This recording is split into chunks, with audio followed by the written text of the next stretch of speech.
John Miller stared at his phone, rereading the text from his son. The words hadn't changed since 5 minutes ago. Dad, about Christmas. Sarah's parents feel it would be awkward having everyone together. We thought it best if you celebrated elsewhere this year. Elsewhere. After paying $250,000 toward their mortgage, after funding the kitchen renovation where Sarah's parents would enjoy Christmas dinner without him. His hands trembled slightly as he set down his phone. At 65, he'd spent his retirement years ensuring Alex and Sarah had every advantage: the down payment on their house, monthly contributions, home improvements that transformed their modest purchase into a showcase, all while being gradually edged out of their lives. He took a deep breath, straightening his shoulders. The question wasn't whether he deserved better. He knew he did. The question was what a man with dignity does when family takes advantage of his generosity. John Miller sat in his recliner, a cup of coffee cooling on the side table as he reviewed his monthly budget spreadsheet. The modest living room of his ranch-style home was immaculate. The hardwood floors he'd refinished himself gleamed in the evening light.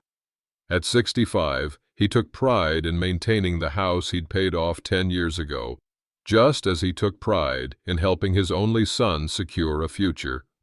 He adjusted his reading glasses and smiled at the line item labeled Alex Sarah Mortgage Contribution. Every month for the past 7 years, he'd transferred $1,500 toward their mortgage, nearly $130,000 so far. That didn't include the $80,000 down payment he'd provided or the $40,000 in home improvements. Worth every penny, he murmured, glancing at the family photo on his bookshelf, Alex and Sarah on their wedding day, with John standing proudly beside them. John closed his laptop and leaned back, massaging his shoulder. 42 years as a master electrician had left its mark on his body, but had also allowed him to put Alex through college without debt and help the young couple get established. Unlike John, who'd started with nothing, his son would have advantages. "They've got a beautiful home now," he said to the empty room, a hint of loneliness creeping into his voice. The house felt especially quiet since Marie had passed 3 years ago. Helping Alex and Sarah had given him purpose, something to fill the void. He picked up his phone to check if Alex had responded to his text about Sunday dinner. Nothing yet. Perhaps they were busy. They seemed increasingly busy these days. "John, that potato salad is simply rustic," Eleanor Hartford said, her smile not quite reaching her eyes. "Sarah, dear, remind me to send you my caterer's information before the next gathering." John watched his daughter-in-law's reaction closely. Time was when Sarah would have defended his cooking. She'd once praised this same potato salad as the best she'd ever tasted. Now she merely nodded at her mother. "That would be great, Mom." The dinner table in Alex and Sarah's dining room, the one John had helped them select 6 months ago, felt different tonight. It was the 3rd time Sarah's parents had joined them in 2 months, and something had shifted. "The kitchen looks wonderful," William Hartford commented, swirling his wine. "Although I still think you should have gone with marble countertops. Granite is so common these days." "We love the granite," Alex said, though his voice lacked conviction. "Dad helped us install it, saved us thousands." John smiled, remembering the weekends they'd spent on the installation. It was a good father-son project. "How quaint," Eleanor said. "William had the work in our Miami condo done while we were in Europe." So much simpler. John caught Alex's uncomfortable glance between him and the Hartfords. Sarah busied herself refilling wine glasses, the crystal ones her parents had given them last Christmas. "So, John," William said, "Alex tells me you're fully retired now. Must be nice having all that free time for hobbies. I keep busy, John replied, his straightforward tone contrasting with William's polished condescension. Mostly helping these two turn their house into a home. An awkward silence followed, broken by Sarah. Dad's been incredible. We couldn't have afforded this place without him. Well, Eleanor interjected quickly, everyone needs a little help starting out. William and I have set aside a trust for your future children's education. Proper planning is everything. John noticed how Alex straightened at the mention of the trust. Something cold settled in his stomach as he realized his son was looking at William with the same admiration once reserved for him. As the evening wore on, John grew quieter, observing how easily the conversation excluded him, designer names he didn't recognize, vacation spots he'd never visited, people whose connections apparently mattered. When he left that night, Alex's hug seemed briefer than usual. John was hanging the last of his Christmas lights when his phone rang. Seeing Alex's name brought a smile to his face. "Hey, son," he answered, climbing down from the stepladder. "Just finishing up the Christmas lights. Your mom always loved—" "Dad," Alex interrupted, his voice strained. "About Christmas. I need to talk to you about that." John stepped inside, brushing snow from his jacket. The small artificial tree in his living room was already decorated, with a few wrapped gifts beneath it, mostly for Alex and Sarah. "What's up? Need me to bring something besides the usual rolls and pie?" A long pause followed. "Actually, Dad, there's been a change of plans this year." Something in Alex's tone made John sit down. "What kind of change?" "Sarah's parents are coming up from Florida, and they've booked the club for Christmas Eve dinner. And for Christmas Day, well, they thought it would be more intimate with just them." John's hand tightened on the phone. "And you and Sarah agreed? Dad, you know how her family is. They've got certain expectations about how things should be done. Sarah really wants to impress them." "And I don't fit into those expectations?" John asked quietly. "It's not that," Alex said quickly. "It's just, they're not used to the kind of family gatherings we do. They find it a bit overwhelming. Sarah thinks it would be easier this first time without me," John finished. "Just this once, Dad. Sarah's really stressed about making everything perfect." John stared at the family photo on his mantel. Last Christmas, all of them together, laughing. "I see," he said finally, his voice carefully controlled. "And what about New Year's?" "They'll still be here. But listen, we'll do something in January, just the three of us. I promise." As John hung up, the string of Christmas lights in the window seemed suddenly garish against the growing darkness. 7 years of mortgage payments, countless hours of labor, a lifetime of love, and now elsewhere for the holidays. He sat very still, a cold realization settling over him. He had built them a beautiful home and financed his own exclusion. John woke at 4:37 a.m., the red numbers of his alarm clock harsh in the darkness. He hadn't really slept, just drifted in and out of consciousness, his mind replaying Alex's words on an endless loop. Each time he closed his eyes, he saw Sarah's parents sitting at his son's Christmas table without him. He pushed himself upright, his joints stiff from tension rather than age. The house was silent, except for the hum of the furnace.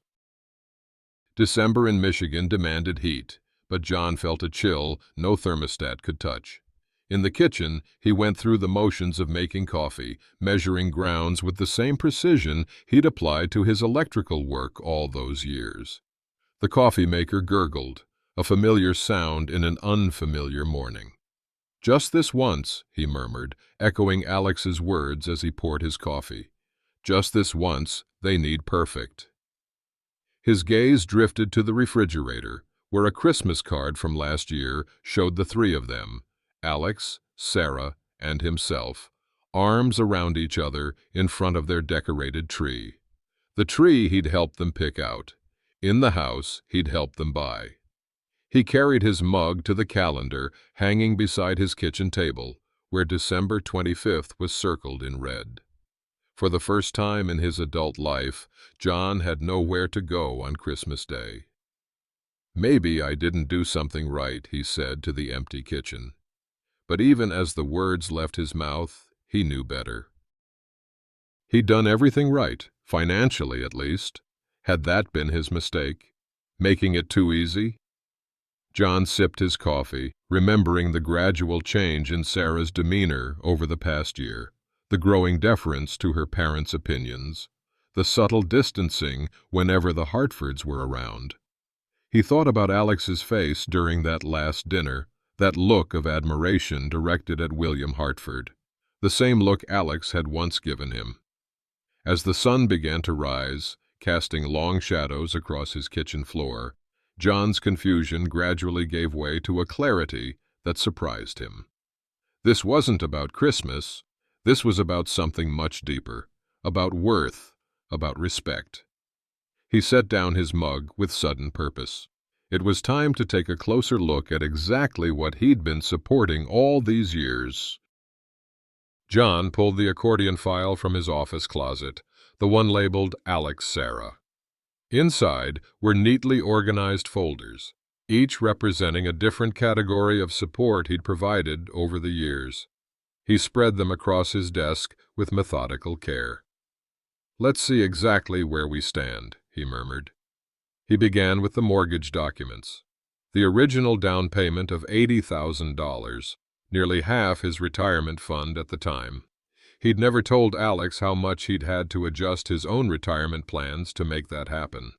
Monthly contributions of $1,500 for 7 years, $126,000. He made a note on a legal pad. Next came the home improvement folder. Kitchen renovation, $22,000. Master bathroom upgrade, $12,000. Hardwood floors throughout the main level, $9,800. Landscaping last spring, $5,400. Each receipt was carefully preserved, with John's neat handwriting noting dates and details. $49,200, he said, adding it to his growing tally. He moved to the miscellaneous folder. Wedding contribution, $15,000. New furniture when they moved in, $8,700. The trip to Cancun for their 5th anniversary, $4,200. Sarah's car down payment, $6,000. The numbers grew, black and white evidence of years of generosity. John worked methodically, calculator in hand, as the morning light shifted across his desk. He barely noticed the hours passing. When he reached the final folder, Gifts Holidays, his hand hesitated. Inside were photos of Christmas mornings, birthdays, anniversaries, times when his financial support had been accompanied by his physical presence, times when that presence had been welcomed, even celebrated. He flipped through the photos, watching as Sarah's smile grew more posed, less genuine with each passing year, watching as Alex's body language shifted, creating increasing distance between himself and his father. $253,800, John said finally, circling the total on his legal pad. Nearly $250,000. He sat back in his chair, staring at the figure. It wasn't about the money. It had never been about the money.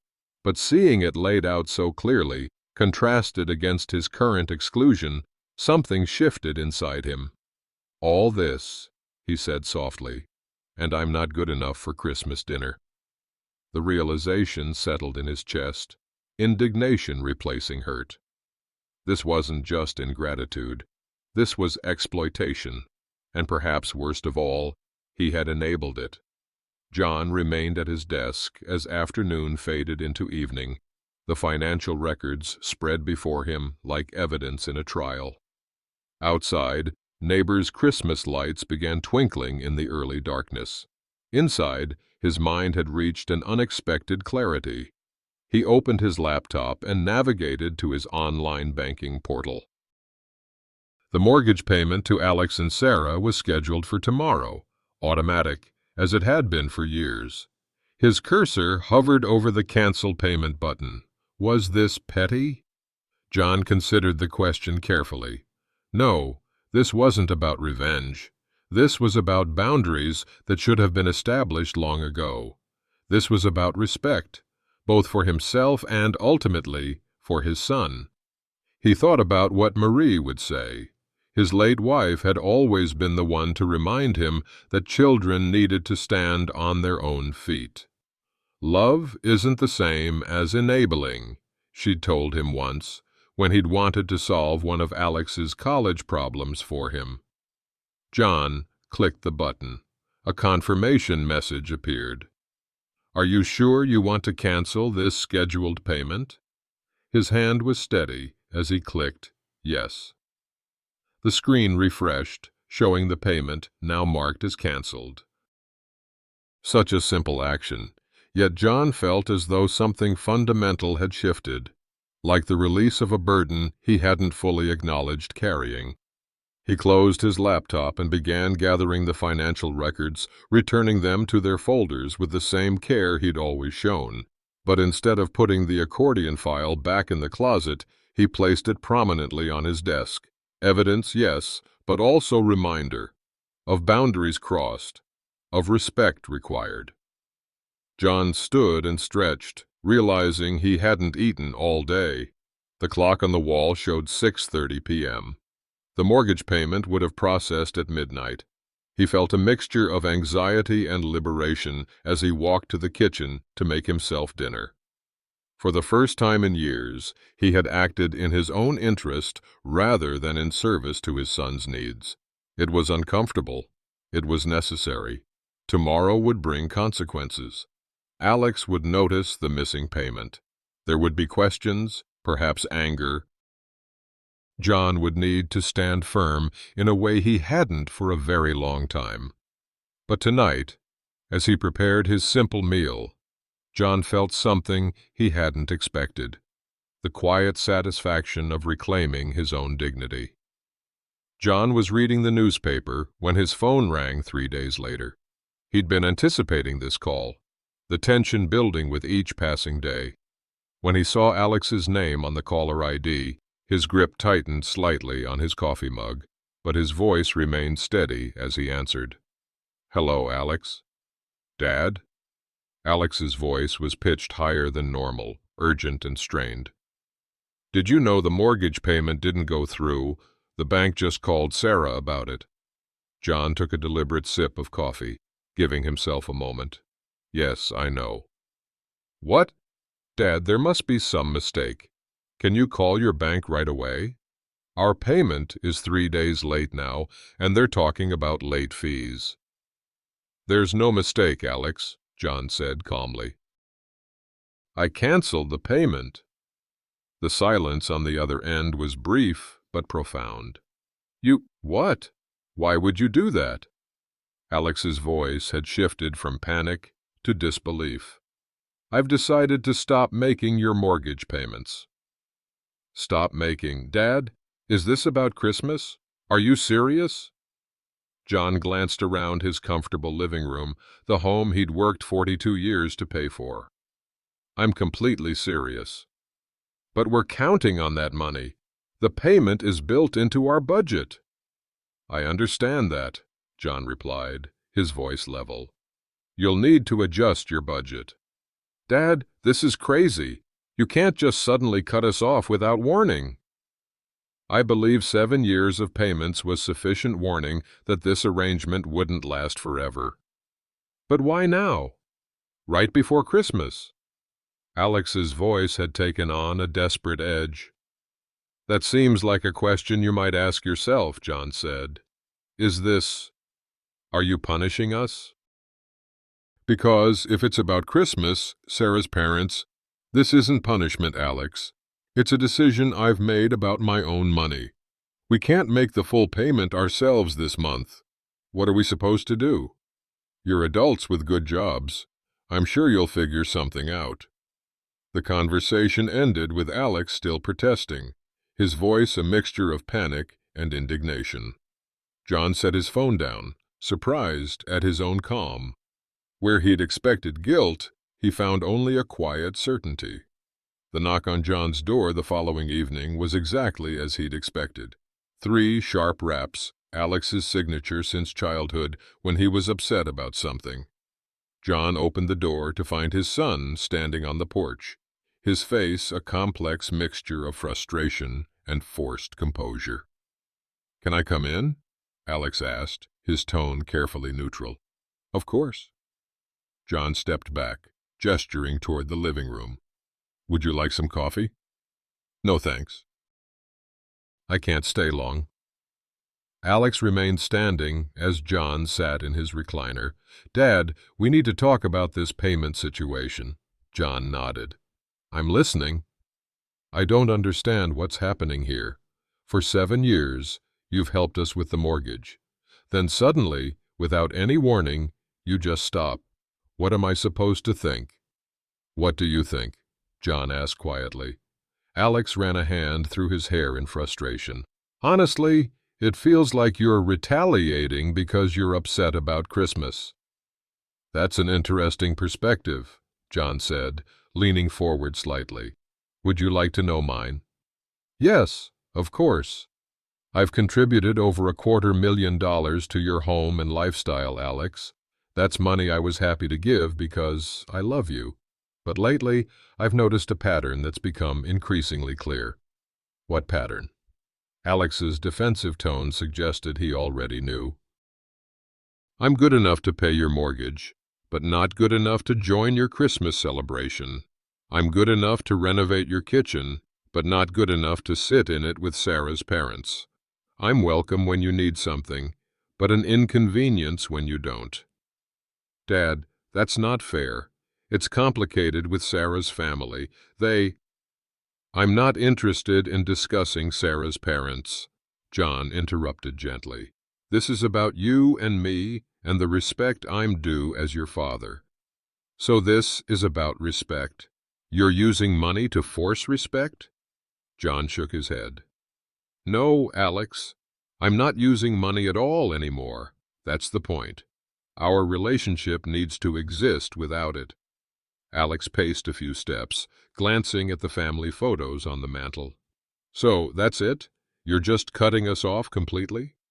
"I'm establishing a boundary that should have existed long ago. Your mortgage is your responsibility, not mine. And what about our relationship?"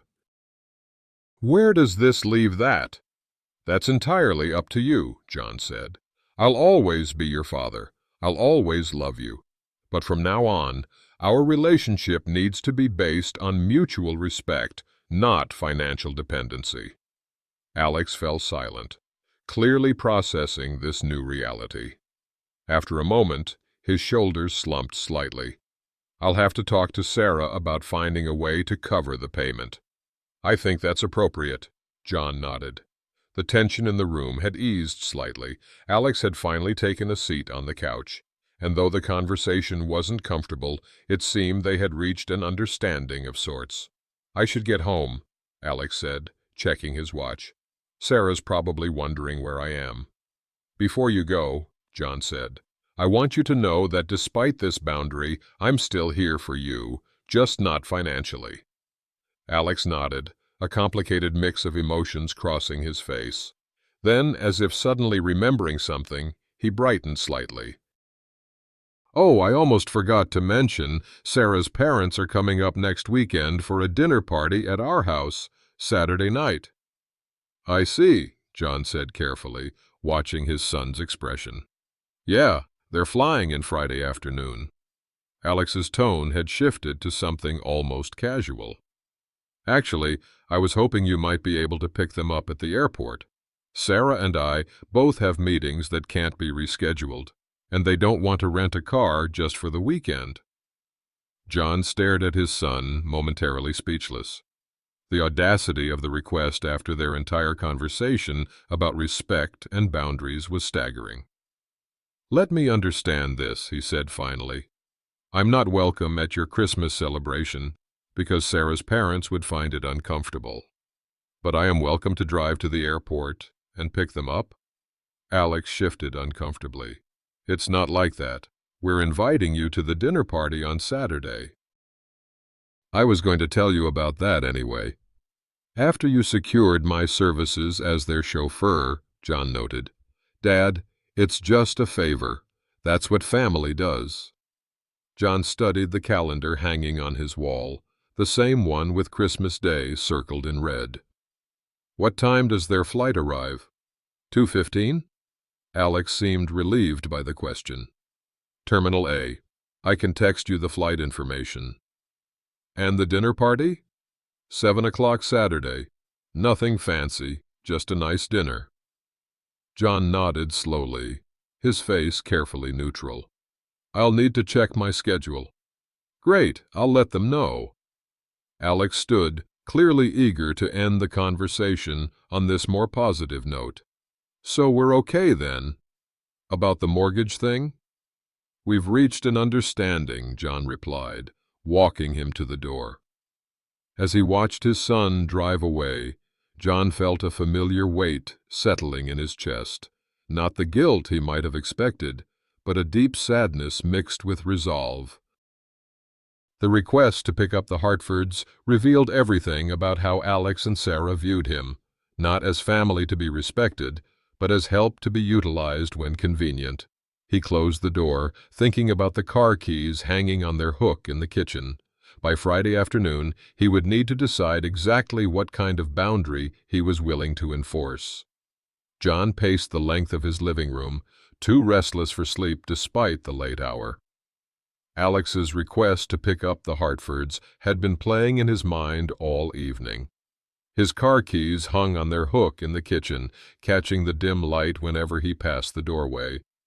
"It's just a ride from the airport," he muttered to himself, pausing at the window to gaze at the quiet street. Would it really hurt to do it? Part of him, the part that had spent a lifetime accommodating others, argued that declining would only escalate tensions. Perhaps driving the Hartfords would be a small price for peace. Perhaps he could use the opportunity to establish a better relationship with them. He moved to the bedroom, but didn't lie down, instead sitting on the edge of his carefully made bed. The mattress barely gave under his weight, firm, supportive, practical, like he had always tried to be for his family. "Marie would know what to do," he said softly to the empty room. His late wife had always seen through pretense with remarkable clarity. What would she say about this situation? He could almost hear her voice. "John Miller, when did you become the help instead of the family?" That thought stopped his pacing. He walked to the kitchen calendar, where Alex had penciled in the Hartford's flight information. Terminal A, 2:15 p.m., written there as if John's agreement was a foregone conclusion. The memory of Thanksgiving 2 years ago suddenly surfaced, the first time the Hartfords had joined them. John had spent 3 days helping Alex prepare the house, moving furniture, hanging Christmas lights early at Sarah's request. When the Hartfords arrived, Eleanor had surveyed his work with a critical eye. "Well, it certainly looks festive," she'd said. "William, don't you think it's a bit much, rather like a department store display?" He'd laughed it off then, but now, in the quiet of his kitchen, the memory carried a different weight. It wasn't just about Christmas or airport pickups. It was about a pattern so gradual he'd almost missed it, his slow transformation from father to functionary. John touched the car keys, then deliberately turned away from them. Unable to sleep, John sat on the edge of his bed and opened the drawer of his nightstand. Inside was a small photo album Marie had put together before she passed, moments she'd wanted him to remember. He flipped to a photo from Alex's college graduation. John stood proudly beside his son in his cap and gown, Marie beaming on Alex's other side. They had sacrificed so much for that education, vacations not taken, home improvements delayed. The pride on John's face in the photo was unmistakable. "You're the first Miller to graduate college," he had told Alex that day. "That means something." The memory shifted to Alex and Sarah's housewarming after John had provided the down payment. He'd overheard William Hartford telling another guest, "Yes, they found this little fixer-upper. We're helping them turn it into something suitable." Little fixer-upper had cost John $80,000 of his retirement savings. Then last summer's backyard barbecue. John had spent 2 weekends installing the patio Sarah wanted, his muscles aching from laying pavers in the July heat. "John's quite the handyman," Eleanor had commented to another guest, her tone suggesting it was quaint rather than admirable. "It's so resourceful." Though I told Sarah that professional landscapers would have given them a more finished look. The Hartford's first Christmas visit flashed next in his mind.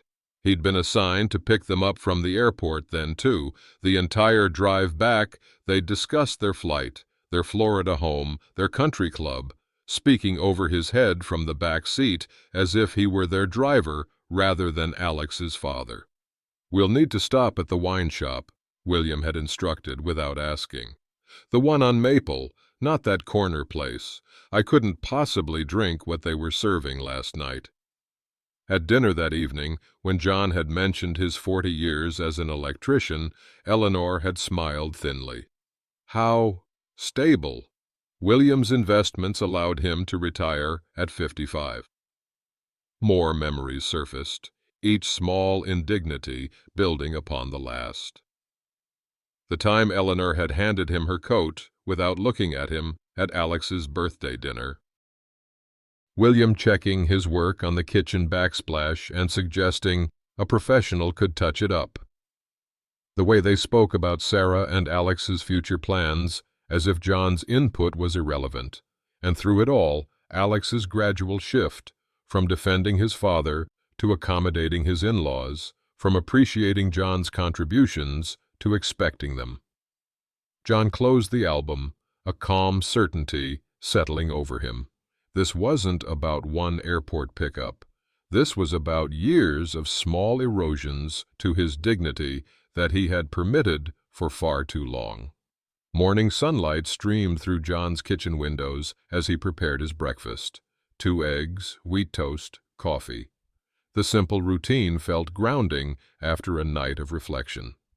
He glanced at his phone on the counter, then picked it up with steady hands. He had reached a decision with a clarity that surprised him. It felt not like anger, but like truth, a boundary that needed to be drawn. John typed a brief message to Alex. "I won't be able to pick up Sarah's parents from the airport on Friday." He set the phone down and buttered his toast, giving Alex time to respond. The notification chime came almost immediately. Alex: "What?" "Dad, they're counting on you.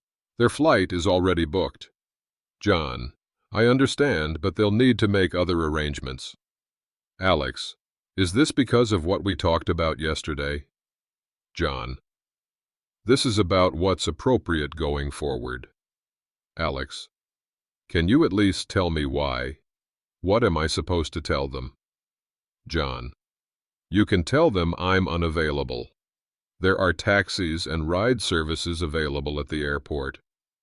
Alex: "Dad, this is really putting us in a difficult position." John: "I understand that change can be difficult." He ate his breakfast while waiting for Alex's next response, surprised by his own calm. The phone chimed again. Alex: "Fine, I'll figure something out. But you're still coming to the dinner party Saturday, right?" 7 p.m. The invitation felt different now, in light of his refusal, less like an afterthought and more like a negotiation. John considered it carefully while finishing his coffee. The dinner party represented an opportunity, though not the one Alex intended. John, I'll let you know about Saturday. Alex, Dad, please. It would mean a lot to Sarah. John didn't respond immediately. Instead, he rinsed his breakfast dishes and placed them in the drying rack, thinking about what attending the dinner might accomplish. Not reconciliation. It was too soon for that. But perhaps a chance to establish a new dynamic, one based on mutual respect rather than exploitation. He picked up his phone one more time. John, I'll be there at 7. Alex, thank you. And about the airport. John, that decision is final, Alex. He set down his phone and looked around his kitchen, the home he had built, maintained, and paid for through decades of honest work. For the first time in months, he felt fully present in his own life rather than orbiting around his son's. The dinner party would be a test of this new boundary, but he would face it on his own terms. The invitation wasn't just to a meal. It was to a confrontation that had been years in the making.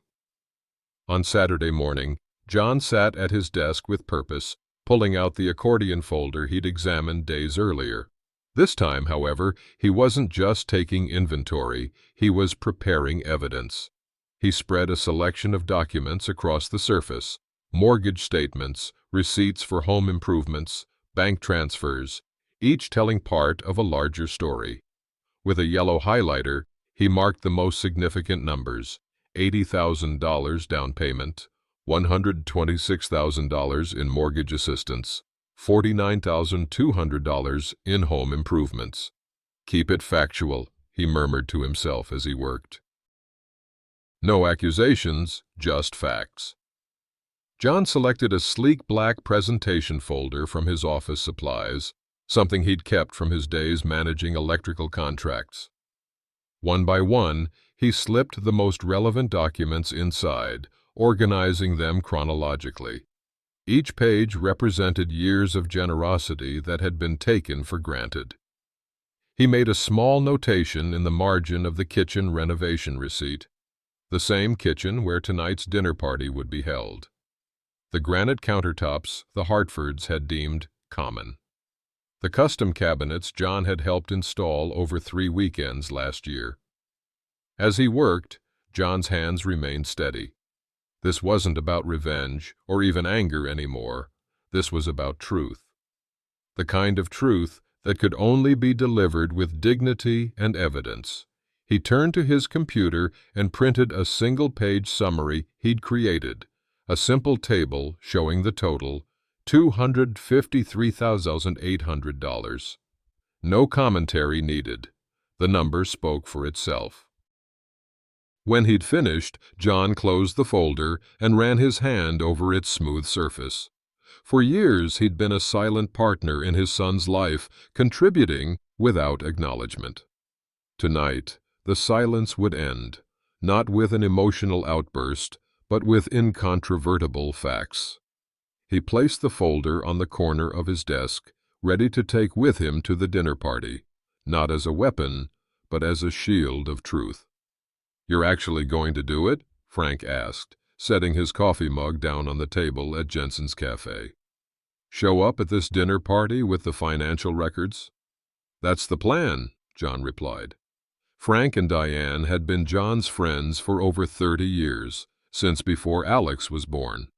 They'd known Marie, had supported John through her illness and after her passing. If anyone would understand his position, it was them. "Good for you," Diane said firmly. "It's about time they understood exactly what you've done for them." "I just don't want to come across as petty," John admitted, "or vengeful." "Petty?" Frank scoffed. "John, they uninvited you from Christmas while you were paying their mortgage. If anyone's being petty here, it's not you." John nodded, appreciating his friend's indignation on his behalf. "I'm not looking to humiliate them. I just want the truth acknowledged." "And if they don't acknowledge it," Diane asked gently, "then at least I'll know I stood up for myself. That matters too."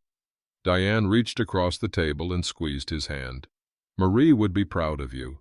She always said you gave too much without asking for respect in return." "She did say that, didn't she?" John smiled at the memory. "Took me long enough to listen." "Better late than never," Frank said. "Just remember, this isn't just about the money. It's about being treated with basic decency." "Exactly," John agreed. "The money is just evidence of a larger pattern." "So what's your strategy?" Frank asked, leaning forward. "You going to pull out these documents during dinner?" "I haven't decided the exact moment," John admitted. "But I'll know when it's right. I'm not going to create a scene. Just present the facts when the opportunity arises." "Well, no matter how it goes," Diane said, "you're having Sunday dinner with us tomorrow. I'm making pot roast, and we want to hear every detail." John felt a warmth that had nothing to do with the coffee. Here was genuine friendship, people who valued him for who he was, not what he could provide. "I appreciate that," he said. "Both of you." "That's what real family does," Frank replied. "Shows up for each other without keeping score." As they chatted about other things, Frank's new woodworking project, Diane's grandchildren, John felt his resolve strengthen. The contrast between these authentic relationships and the one he'd been maintaining with Alex and Sarah couldn't be clearer.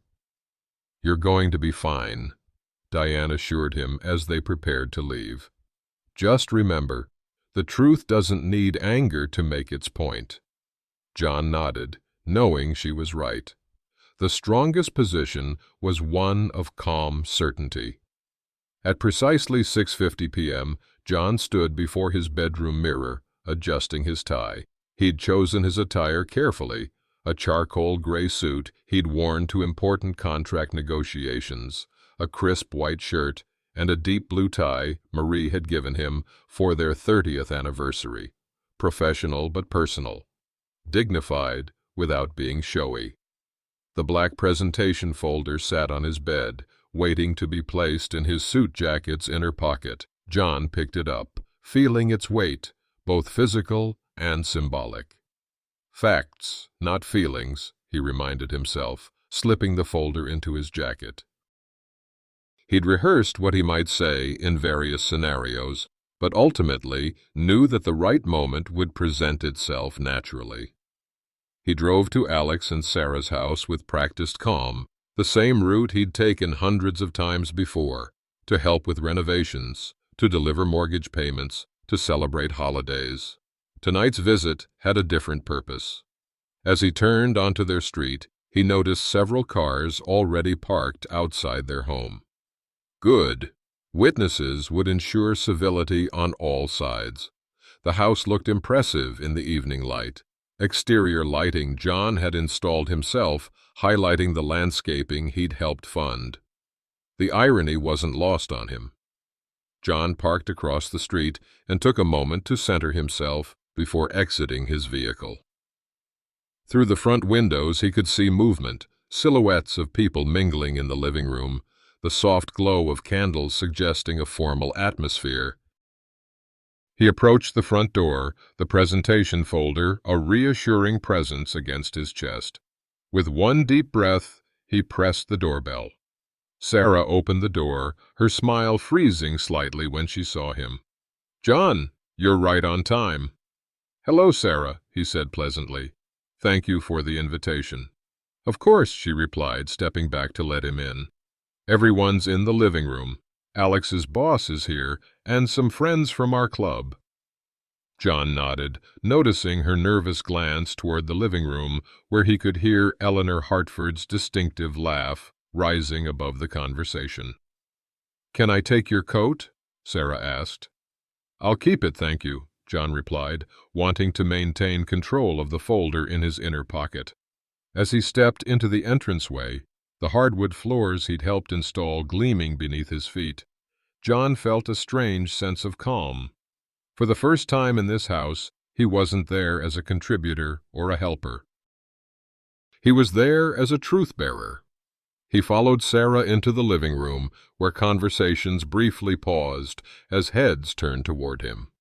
Among the well-dressed guests, he spotted William and Eleanor Hartford holding court near the fireplace John had refurbished last winter. Alex approached quickly, a forced smile on his face. "Dad, glad you could make it. Can I get you a drink?" "Just water for now," John replied, his voice steady. As Alex moved toward the kitchen, John surveyed the room with new eyes. Every surface, every fixture told a story of his contribution, and tonight, those stories would finally be acknowledged. The folder waited, patience personified. Dinner was served in the formal dining room, where the expensive table John had helped finance gleamed under chandelier light. William Hartford sat at the head of the table with Eleanor beside him, a positioning John noted with quiet interest. Alex occupied the opposite end, with Sarah beside him. John found himself seated between one of Alex's colleagues and a friend of Sarah's, politely included but strategically distanced from the center of conversation. "The renovation is simply marvelous, Sarah," Eleanor said, gesturing toward the kitchen with her wine glass. "Those pendant lights make all the difference. I told you brass fixtures would elevate the space." "Thank you, Mother," Sarah beamed. "We're finally getting the house where we want it." "Although," William added, swirling his wine, "I still think you should have gone with the Italian marble for the island. Sometimes it's worth spending a bit more for quality that lasts." John took a sip of water, observing rather than interrupting. The granite countertops they were dismissing had cost him $4,200. "William's quite particular about materials," Eleanor explained to the table. "Our Miami condo renovation was featured in Coastal Living last spring. The designer said he'd never seen such attention to detail. I remember when this house was just a basic starter home," one of Sarah's friends commented. "The transformation is incredible." "Yes, well," William smiled magnanimously, "young couples need guidance. When we were starting out, I wish we'd had someone to steer us away from common mistakes." Alex laughed a bit too enthusiastically. "We've been lucky to have good advice." Throughout the meal, John noticed how conversations flowed around him, but rarely included him. Whenever he spoke, Eleanor or William would politely wait for him to finish, then redirect the discussion as if he hadn't spoken. "John, you were in construction, weren't you?" William asked during dessert. "Electrical contracting," John corrected. "I owned my own business for 30 years.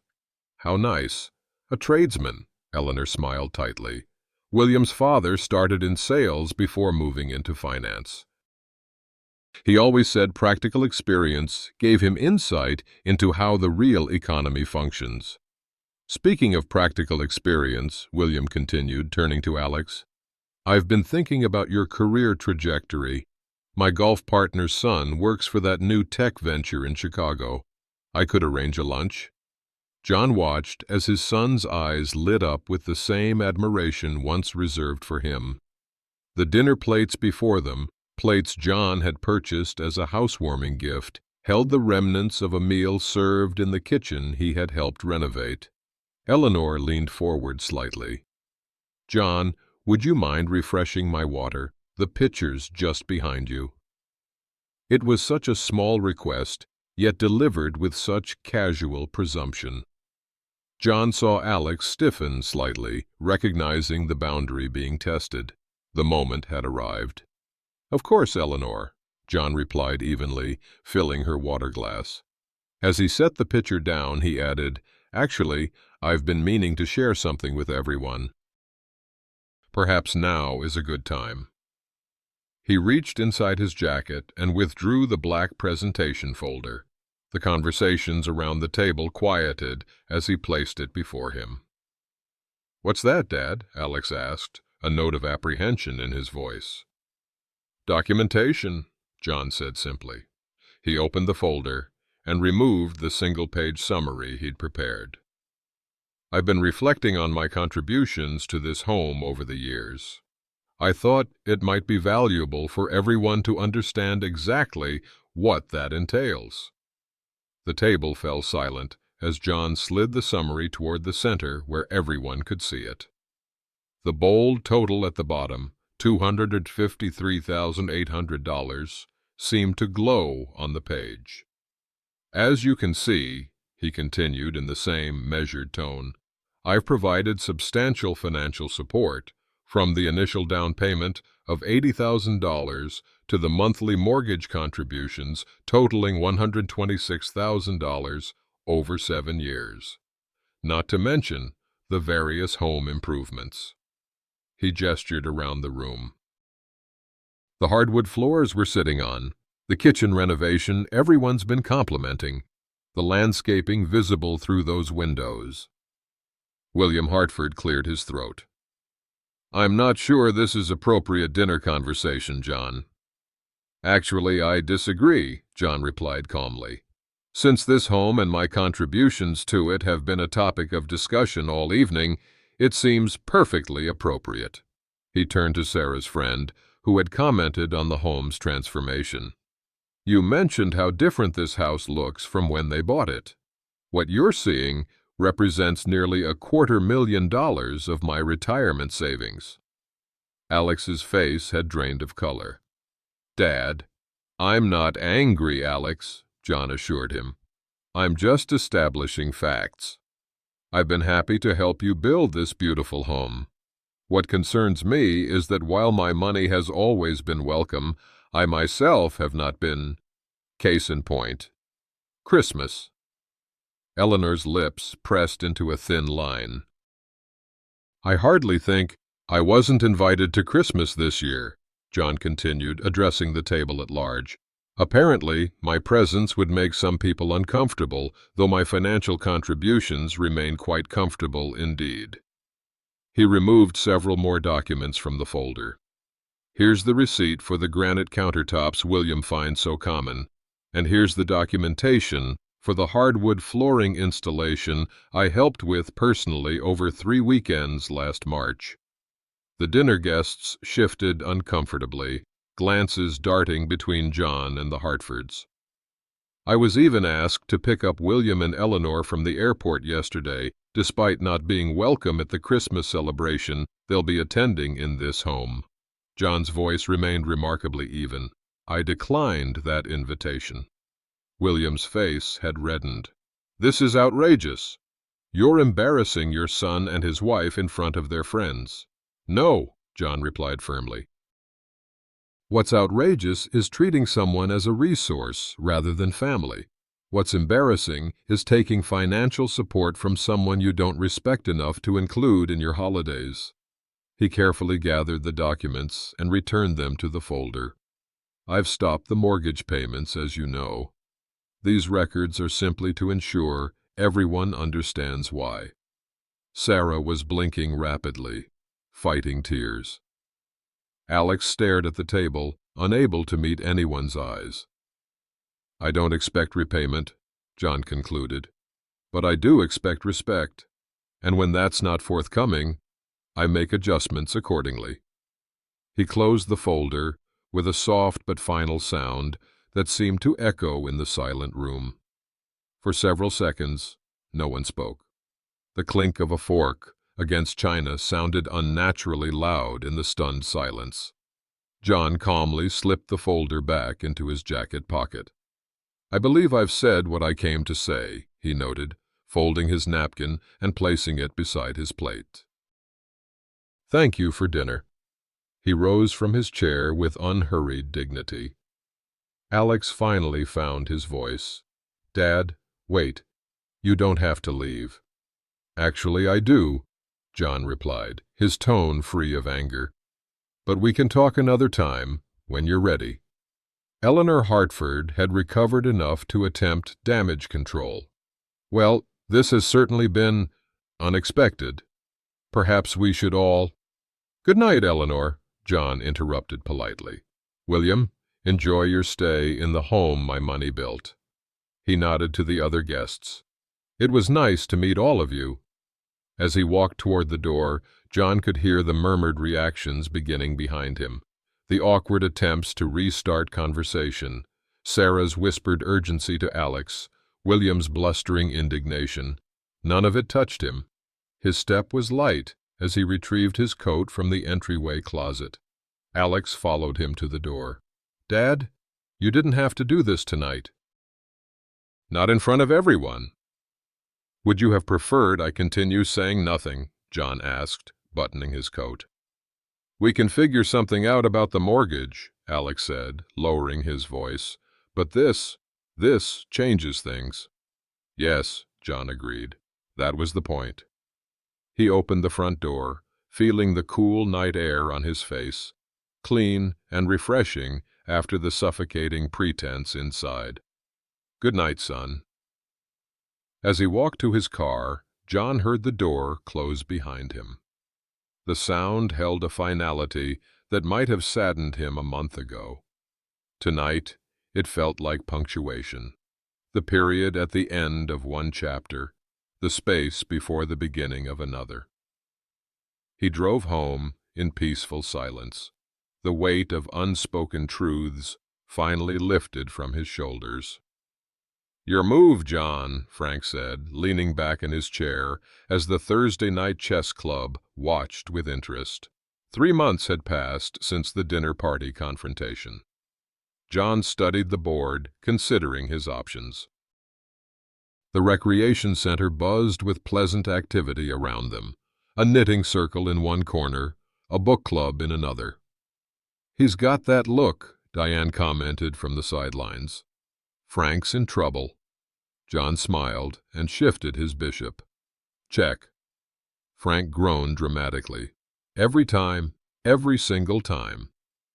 The small group watching the game laughed. John had become a regular at the community center over the past months, joining not just the chess club, but a woodworking class and occasional hiking group.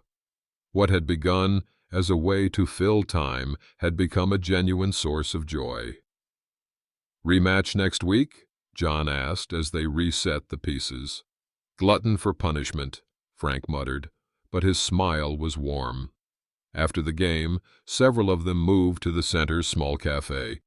John found himself seated with Frank, Diane, and 2 newer friends, Margaret from his woodworking class, and Robert, a retired high school principal. "How's that bookshelf coming along?" Margaret asked, stirring her tea. "Almost finished," John replied. "Just need to apply the final coat of stain this weekend." "You should bring photos next time," Diane suggested. "Or better yet, have us over to see it." "That's not a bad idea," John considered. "Maybe a small gathering next month?"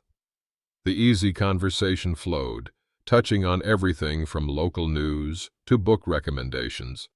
No one here expected anything from him beyond his company.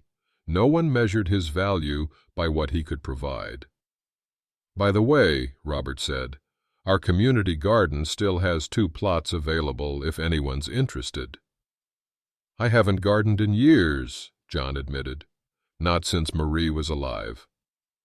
"Perfect time to start again," Margaret encouraged. "I've had a plot there for 3 years. It's good for the soul." John nodded thoughtfully. "Maybe I will.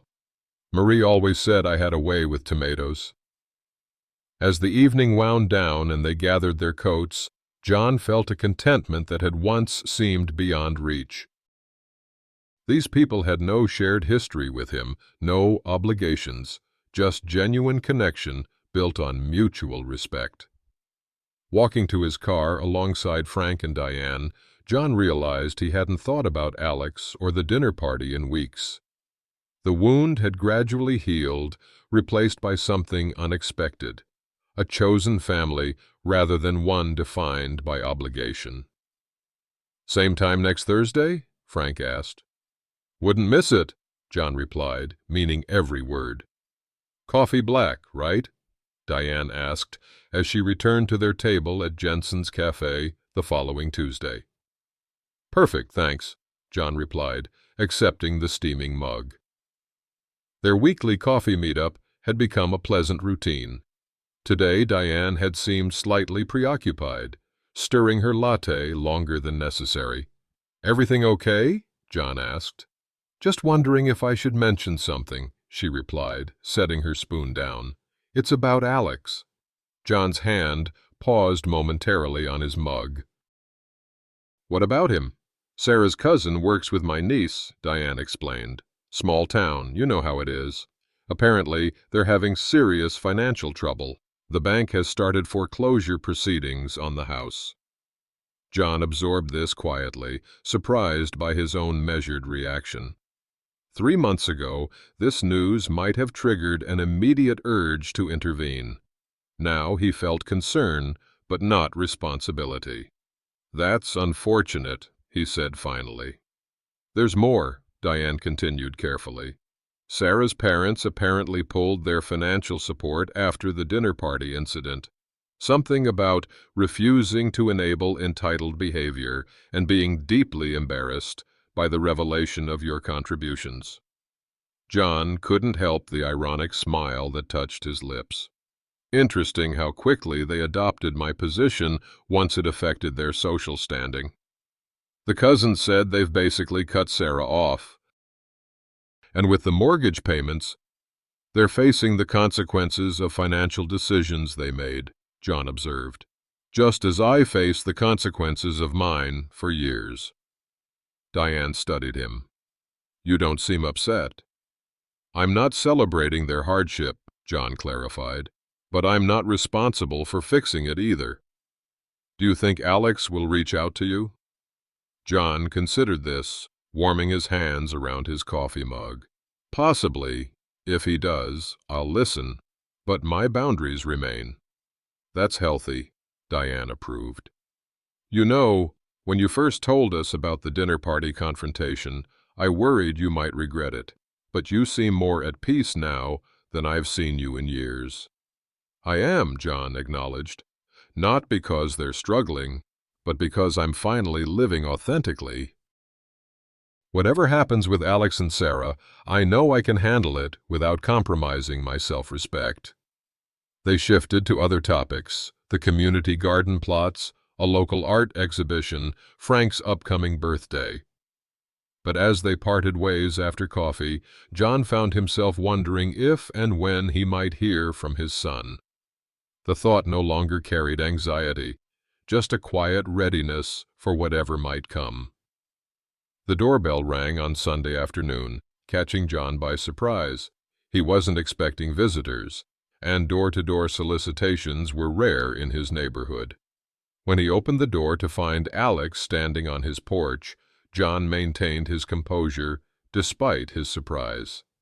His son looked noticeably different, more worn, less polished.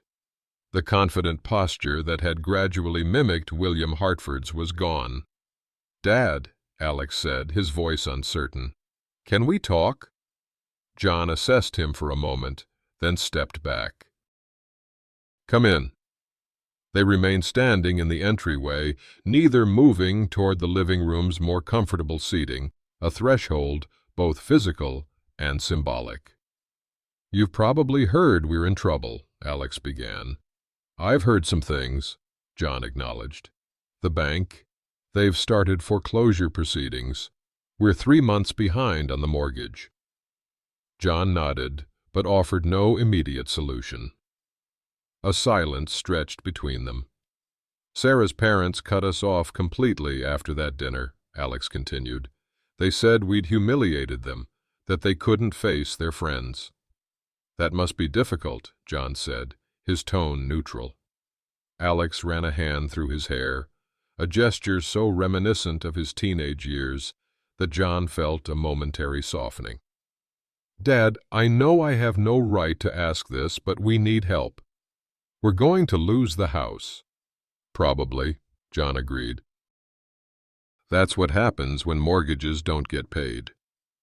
"I'm not just here about money," Alex insisted, though his expression suggested otherwise. "I came to apologize. The way we treated you, the Christmas thing, all of it, it was wrong." John studied his son's face, searching for genuine understanding rather than desperation. "Why was it wrong, Alex?" "We took advantage of your generosity. We excluded you while benefiting from your support. We let Sarah's parents dictate our family relationships." The words came out in a rush. "And I didn't stand up for you. I should have, but I didn't." "No, you didn't," John confirmed, his tone free of accusation. "I'm sorry, Dad. Really sorry." Alex's eyes glistened. "I miss how things were."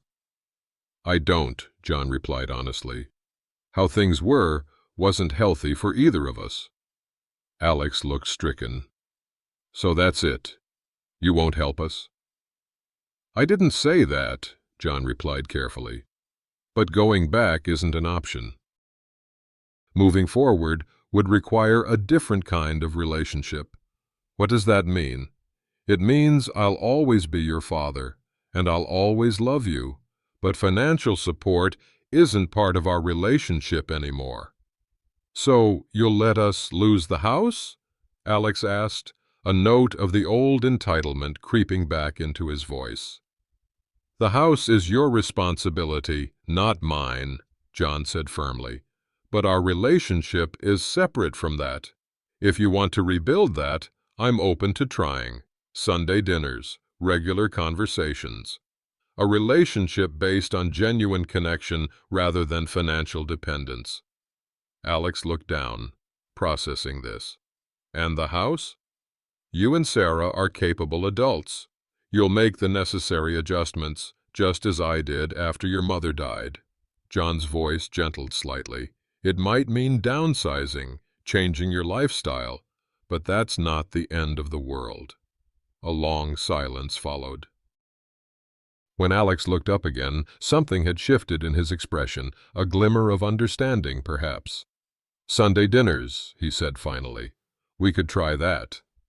"I'd like that," John replied. "And Alex, bring Sarah if she wants to come. But only if she wants to." Alex nodded slowly. "Next Sunday?" "Next Sunday," John confirmed. "We'll start there." As he showed his son out, John felt neither triumph nor vindication, just the quiet satisfaction of boundaries maintained and the cautious hope of a more authentic connection. Whatever happened with the house, whatever choices Alex and Sarah made going forward, the relationship itself now had a chance to heal on more honest terms. The door closed between them, not as an ending, but as a threshold to something new. In the quiet aftermath of standing firm, John Miller discovered something unexpected. Dignity isn't just reclaimed in grand moments of confrontation, but in the small daily choices to value oneself. The story that began with a Christmas uninvitation revealed a universal truth that resonates in countless relationships. We often mistake generosity for love, contribution for connection.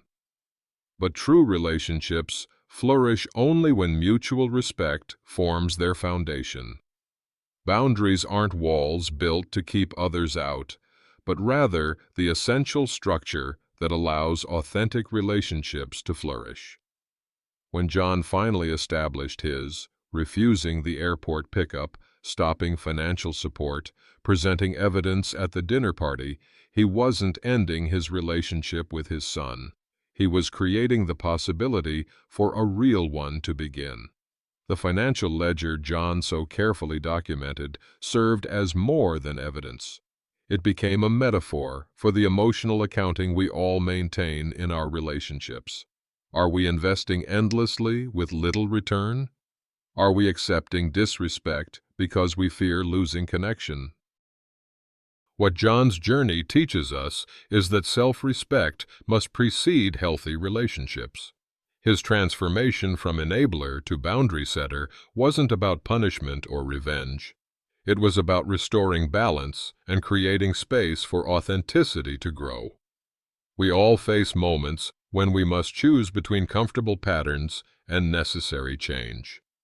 The path John chose, Standing firm while keeping his heart open offers a model of dignity without bitterness, consequences without cruelty. In your own relationships, where might you need to draw clearer lines? What unspoken expectations have created imbalance? Remember that the most loving act sometimes isn't giving more, but requiring better, not just for yourself, but for the growth of those you love.